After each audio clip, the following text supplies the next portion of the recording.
Alright, so welcome to St. Fintan's Park on the south side of Dublin, which is just around the corner from where I live.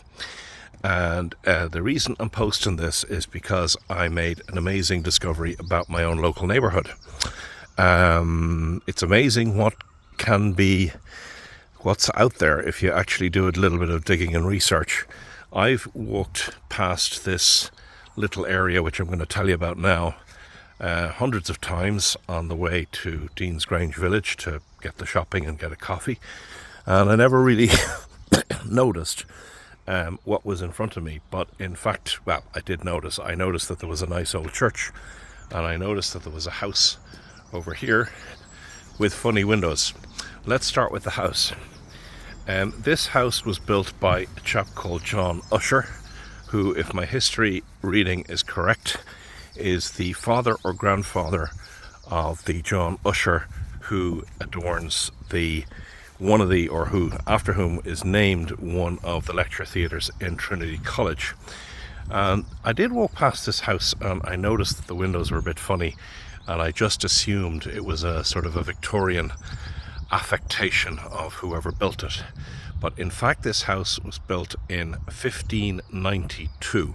So it is now 431 years old, which makes it the oldest house on the south side of Dublin, and possibly the oldest house in Dublin that is continually in use as a residency. It's now split into 4 apartments, and the original building obviously isn't fully in view, but you might be able to notice the roof, which I think retains the original Tudor structure. So when this house was built, the 9 Years' War between Owen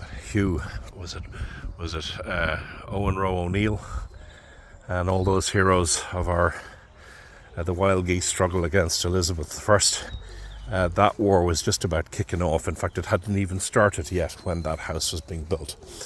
But if you think that's impressive, take a look. Let's go back to this church.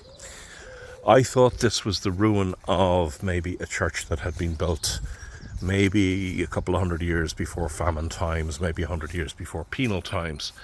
And in fact, the front part of the church that you are looking at is around about that vintage. It's around about 500 years old.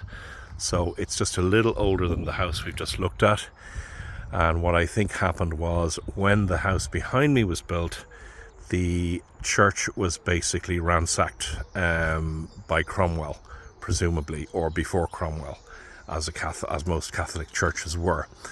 But what I didn't know is, just behind that church, I showed you a glimpse of it at the start of the video, is the original.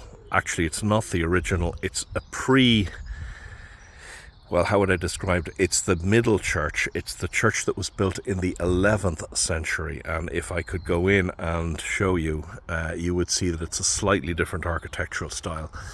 So that means there has been a church on this ground for close to 1,000 years. And in fact, it's more than that, because both of those two structures were built on top of a previous original church that dates from the 6th century.